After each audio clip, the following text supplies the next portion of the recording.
na relação entre o paciente e profissional. E como se dá essa aplicação do Código de Defesa do Consumidor aos serviços de saúde pública e privada hoje? Então, André, como eu te falei, o código está em vigor há 30 anos, e ele se dá porque o paciente é considerado vulnerável, ou a parte vulnerável e hipossuficiente na relação de consumo. Ou seja, todas as normas do Código de Defesa do Consumidor são eminentemente protetivas da parte vulnerável que é o paciente.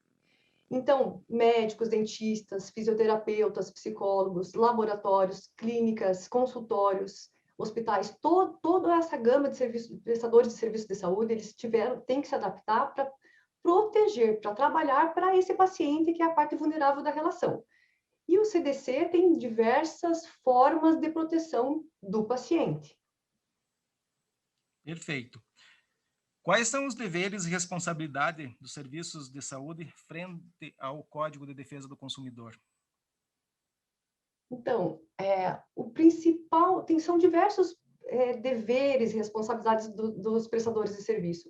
O principal deles, André, eu diria que é o dever de informação ao paciente.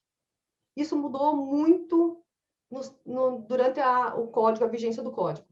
Por exemplo, o paciente hoje tem direito a receber informações claras, precisas, compreensíveis ao seu nível de compreensão, porque os pacientes não compreendem geralmente a linguagem médica, a linguagem da saúde.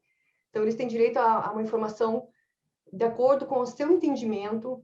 Ele tem direito à informação sobre o seu diagnóstico, os exames solicitados, os medicamentos prescritos, os riscos digamos, do procedimento que o médico está indicando, os benefícios, inclusive a duração estimada de um tratamento. Com base nessas informações, o paciente pode até recusar um tratamento. Por isso que ele tem que ter essas informações de modo prévio e formal. Eu recomendo, como advogada da área da saúde, que seja por escrito, sempre. Tem outras informações, assim, que decorrem desse dever outros deveres que decorrem desse direito de informação do paciente. Por exemplo, ele tem direito ao prontuário médico. Ele pode acessar esse prontuário, que sempre tem que ser de forma legível, com uma linguagem clara e precisa, para que ele possa entender o procedimento que está sendo empreendido, né? E ele pode obter uma cópia também.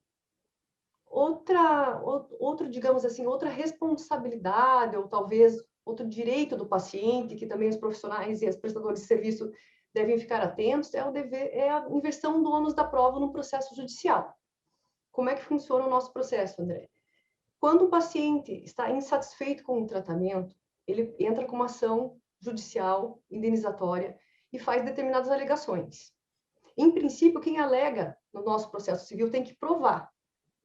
Mas quando o paciente é considerado pelo juiz hipossuficiente, ou quando o juiz acredita na verossimilhança das alegações do paciente, ele pode inverter o ônus da prova e, no caso, o prestador de serviço de saúde é que teria que se desincumbir dessas alegações do paciente.